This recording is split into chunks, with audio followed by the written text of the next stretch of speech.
Γεια σας φίλοι μου.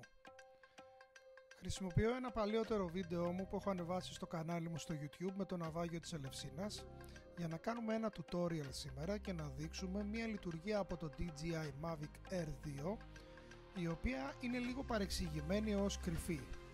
Αυτή η λειτουργία λοιπόν λέγεται Spotlight και θα πάμε να εξηγήσουμε γιατί είναι εύκολη και μας βοηθάει πάρα πολύ ώστε να κάνουμε ωραία πλάνα.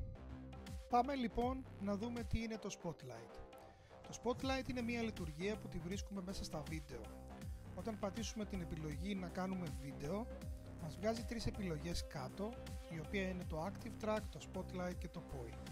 Το Spotlight μας επιτρέπει να βρούμε ένα αντικείμενο, να το κλειδώσουμε στην εφαρμογή και εμείς το μόνο που έχουμε να κάνουμε είναι να κινούμε το drone σε όποια κατεύθυνση εμείς επιθυμούμε και η κάμερα θα είναι εστιασμένη στο αντικείμενο που εμείς έχουμε κλειδώσει.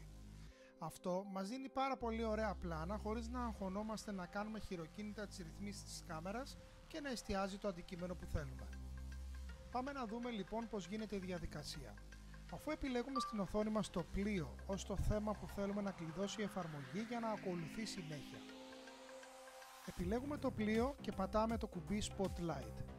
Αυτή τη στιγμή είναι κλειδωμένο το πλοίο και σε όποια κατεύθυνση και αν κινήσουμε εμείς το drone, η κάμερα θα εστιάζει πάντα στο πλοίο. Επιλέγουμε να γράψει και μετά κινούμε το drone σε όποια κατεύθυνση εμείς θέλουμε. Έτσι το drone θα ακολουθεί πάντα το θέμα το οποίο εμείς έχουμε κλειδώσει και θέλουμε να καταγράφει. Αυτό μας επιτρέπει να κινούμε εμείς το drone μας όπου επιθυμούμε, μη φοβούμενοι ότι θα χάσει το στόχο του ακόμα και αν αυτός ο στόχος κινείται. Μια τόσο απλή λειτουργία λοιπόν είναι και λίγο παρεξηγημένη, γιατί βοηθάει πάρα πολύ το χρήστη να μπορεί να κάνει εντυπωσιακά πλάνα. Αν σου άρεσε αυτό το βίντεο, κάνε ένα like για να ενεργοποιήσουμε τον αλγόριθμο και μπορείς να κάνεις και subscribe στο κανάλι μου για να σου έρχονται ειδοποιήσεις για τα νέα βίντεο που θα ανεβάζουμε στο μέλλον. Ευχαριστώ για το χρόνο σου και θα τα πούμε σε ένα επόμενο βίντεο.